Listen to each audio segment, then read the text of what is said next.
Sexualidad by Ponpon Christian A. Lesbian, gay, bisexual, transgender.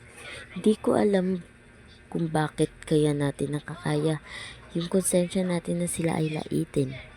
Bakit? Bakit pilit natin silang tinatakwil? Tao din naman sila, di ba?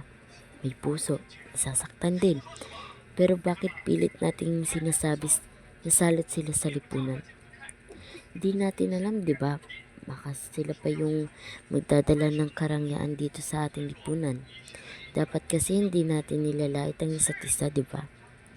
Kundi, dapat tayo ay nagkakaisa na palaguin ang ating lipunan o ang ating bayan. Lesbian, babae na umiibig sa kapwa niyang kababaihan na sa mata natin ay malaking kasalanan. Palaging sinasabihan ng mga tao na hindi sila magandang ehemplo. Lahat ng LGBT walang kasalanan kung bakit nila pinili ang ganung tadhana.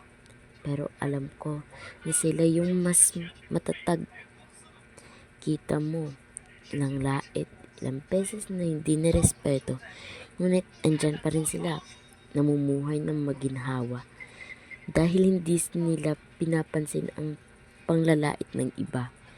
Oo, bawat tao, iba-iba ang paniniwala. Pero hindi yun dahilan.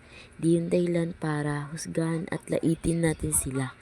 Dahil wala tayong karapatan para gawin yun sa kanila.